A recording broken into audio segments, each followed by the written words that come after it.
Les gars, j'espère que vous allez tous bien. Petite vidéo réponse à vos questions suite à la victoire, l'écrasante victoire du Barça hier. Une petite pensée à nos frérots madrilènes qui sont en pleine souffrance. La semaine Ligue des Champions n'a épargné aucun madrilène. J'ai retenu 8-9 questions de votre part. Merci à tous les participants et on va commencer tout de suite. Que penses-tu d'Ansu Fati? Alors, très content de l'avoir vu faire son apparition. Je dis apparition parce que c'est même pas une rentrée, c'est une apparition parce que pour moi, il est apparu de nulle part. Je m'attendais pas à ce qu'il ait du temps de jeu dans un quart de Ligue des Champions, mais je suis content parce que j'ai vu que ce soit la conférence de presse aussi après le match, Hansi Flick qui a donné ses raisons. Il a expliqué que ce qu'il voit actuellement à l'entraînement a fait que Ansu Fati a eu du temps de jeu. Ça me fait plaisir et ce qui me fait plaisir aussi, c'est l'attitude des coéquipiers. Je sais pas si vous avez vu comment ça s'est passé.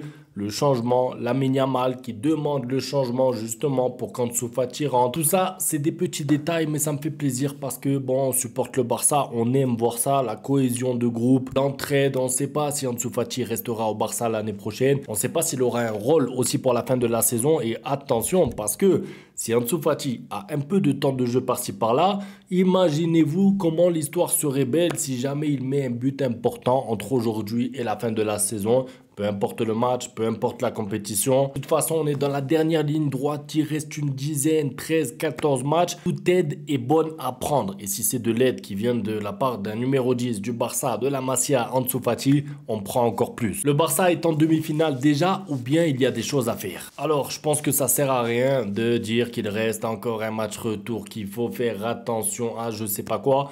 Je pense qu'il faut faire attention à rien sauf à la santé des joueurs. Là où je veux en venir, c'est que justement, ce match contre Dortmund au retour, il faudra bien sûr aligner un 11 cohérent. Tu peux pas non plus mettre 10 joueurs qui sont soit de la Masia ou soit des remplaçants parce que bon, quand même, ça reste Dortmund en face. Mais si tu arrives là-bas avec une équipe cohérente, tu te qualifies tranquillement. Après, gagner le match, c'est autre chose. Faire marquer Rafinha pour le Pichichi de la Ligue des Champions, c'est encore autre chose. Mais je pense sincèrement qu'au match retour, il n'y a rien à faire de spécial. Sauf aller là-bas avec une équipe cohérente, jouer un match de football sérieux et tu seras qualifié à la fin. S'il y avait eu 2 ou 3-0, j'aurais pas eu le même message, mais là quand même 4-0, c'est lourd. Même Dortmund, je crois qu'ils n'ont pas envie de jouer le match au retour. Lamine Yamal a beaucoup donné, on doit le faire reposer ce week-end, même une mi-temps, tu trouves pas? Alors peut-être une mi-temps, mais pas la première mi-temps en tout cas, parce que la Liga, il n'y a pas beaucoup d'écart, vous le savez, 4 points. Ah oui, le Real est malade, le Real n'est pas bon, c'est vrai, mais 4 points, c'est pas beaucoup non plus, et il y a un classico à venir. Quand on rajoute à ça le fait qu'ensuite il y a un match en Ligue des Champions à Dortmund, je vais pas dire qu'il sert à rien, mais qui est déjà plié comme je l'ai dit tout à l'heure, pourquoi pas justement utiliser Lamine Yamal pour le match là qui arrive en Liga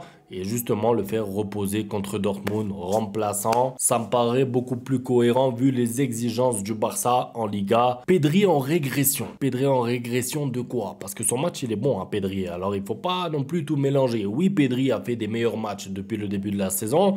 Oui, Pedri nous a offert, je sais pas, 10, 15, 18 masterclass. Hier, c'est pas un match raté de Pedri. En fait, il faut pas non plus exagérer. Il va pas faire 50 masterclass dans la saison. Pour moi, c'est un match plus que réussi de la part de Pedri. On l'a un peu moins vu parce que De Jong était juste à un niveau incroyable.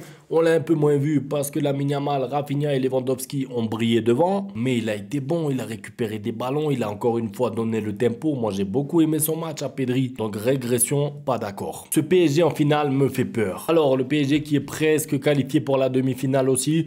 Très bonne équipe cette année. Maintenant, on n'en est pas encore là. Déjà, il y aura une demi-finale à jouer contre l'Inter ou le Bayern. On ne sait pas. D'ailleurs, petite question là, la communauté rapidement. Vous préférez qui? Le Bayern ou l'Inter? Moi, je suis sincère avec vous, je préfère le Bayern. L'Inter Milan, c'est typiquement l'équipe piège pour le Barça. Je lirai vos commentaires. Dans ma tête, j'ai toujours Anfield en 2019, donc on reste sur notre fin. Bon, c'est quand même pas pareil, parce que Anfield, déjà, il y avait eu 3-0 à l'aller, pas 4. Et en plus, c'était un Liverpool qui avait montré de très belles choses pour ceux qui se rappellent du contenu du match à l'aller, avec un poteau de Salah et tout. C'était un gros Liverpool.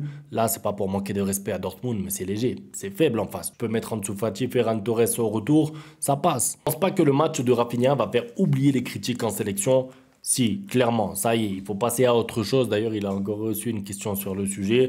Il a très bien répondu. Il a dit, je voulais juste défendre mon maillot, c'est-à-dire ma patrie, ma sélection, et je ferai pareil pour le Barça. Il a bien répondu, mais ça y est, maintenant, je veux plus en entendre parler de cette histoire et je pense que lui non plus. Ça y est, il passe à autre chose. Il a fait un gros match hier, quand même, 3 statistiques dans le match, 2 passes décisives, 1 but, même si bon, son but...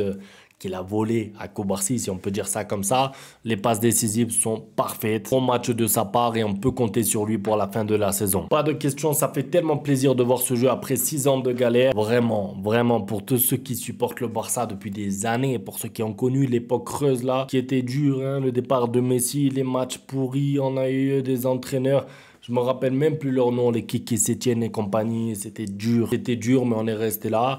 Il n'y a rien de fait. La Ligue des Champions n'est pas encore gagnée. Maintenant, vraiment, je suis d'accord avec vous. C'est un plaisir d'attendre le Barça, de compter les jours pour voir les matchs. Et quand il y a le match, tu prends du plaisir, quoi. Ça veut dire que tu regardes le match, ça joue au foot, t'as des dribbles, t'as un peu de folie de Lamine Yamal, t'as des sacrifices de la part des joueurs, des efforts fournis, anti-flic, cohérent, une équipe qui a la tête sur les épaules. Franchement, c'est un régal à suivre le Barça cette année. Espérons que ça dure jusqu'à la fin de la saison, jusqu'au bout. Lewandowski, homme du match, mérité selon toi? Bon, ces histoires d'homme du match, c'est compliqué, hein. Je sais pas qui vote. Moi, je sais pas comment ça marche vraiment, ces histoires d'homme du match, parce que moi... J'aurais mis De Jong ou Rafinha, dans le sens où Rafinha, il est sur 3 buts quand même, et De Jong, c'est un bulldozer. De Jong est à un niveau incroyable. Je dirais qu'il n'a jamais été blessé. Je rappelle qu'il a raté quand même quelques semaines, quelques mois même. Et De Jong, il est à un niveau juste incroyable. Et des fois, j'aime bien récompenser les joueurs qui font un travail de l'ombre, si on peut dire ça comme ça. Maintenant, Lewandowski, qui met un doublé en quart de finale de Ligue des Champions, il est MVP, c'est comme ça. Off the radar, on a mission, donc la photo de Lamine Yamal, il est incroyable. Lamine Yamal qui répond encore sur le terrain. Vous voyez, je vous ai dit il y a 2 jours, laissons-le préparer son match comme il veut, avec une story, avec une photo, on s'en fout. Nous, ce qu'on juge, c'est le terrain. Et encore une fois, il est pertinent. Il est aussi à l'avant-dernière passe sur les 2 buts de Lewandowski. C'est pas une fois, c'est 2. C'est-à-dire que le centre pour Rafinha, il est millimétré, parfait. Ensuite, il n'y a plus qu'à faire la tête pour Lewandowski. Il est aussi à l'avant-dernière passe sur l'autre but de Lewandowski, puisque c'est lui qui fait la passe incroyable à Fermin Lopez. Donc, il a fait un énorme match. Bien sûr qu'il apparaît qu'une fois sur la feuille de stats parce qu'il a juste mis un but, si on peut dire ça comme ça. Mais il est présent sur 3 buts, s'il vous plaît. C'est pour ça que je vous dis, bon, s'il veut mettre des photos, des stories, tant que c'est dans le respect pour l'adversaire, moi, je serai derrière lui. Fermin Lopez a fait oublier l'absence de Dani Olmo. Oui, je le dis, oui. Parce qu'avec le match qu'il a fait, alors, il n'est pas bien récompensé, je trouve, parce que malheureusement, il aurait pu marquer un but. Il a 2 situations pour en mettre un. Pas de réussite, mais il est passeur décisif pour Lewandowski. Et sa passe décisive, elle est incroyable parce qu'il a d'abord un appel de Rafinha. Il lui met pas, il fixe et ensuite il la donne parfaitement à Lewandowski. Alors, il y a la finition aussi de Lewandowski qui fait que c'est une passe décisive. Mais j'ai beaucoup aimé le match de Fermin Lopez, plein d'envie. Il est trop gênant en fait entre les lignes. C'est trop difficile de pouvoir défendre sur lui parce qu'il est capable de tout faire. Il peut tirer de loin, il peut écarter à Lamine Yamal ou à Rafinha, il peut chercher dans l'axe Lewandowski, il peut défendre, tacler. Bref, Fermin Lopez, gros match de sa part. Mais pourquoi Koundé ne sort jamais? Koundé, vous inquiétez pas pour Koundé, il a la forme, il pète la forme, j'en suis sûr. Regardez son pressing à la fin, 93e minute, qui va récupérer le ballon dans les pieds, alors qu'il y a 4-0, il aurait pu se dire, bon, moi je souffle, c'est la fin du match. Non, il fait un pressing vers l'avant, il va bien Koundé, c'est vrai qu'il enchaîne beaucoup. Justement, lui, Lamine Yamal, Pedri, on ne veut pas les voir au match retour, en tout cas pas titulaire. Ça sera une bonne occasion de les faire reposer. C'est tout pour la vidéo, c'était un plaisir à faire. Franchement, les vidéos en ce moment, après les victoires, c'est sûr que c'est plaisant. Demain, la vidéo avant match parce que le Barça enchaîne déjà. Un grand merci à tous pour le soutien. Ciao. Ustedes pueden aceptar mi negocio o aceptar las consecuencias. Plata o plomo.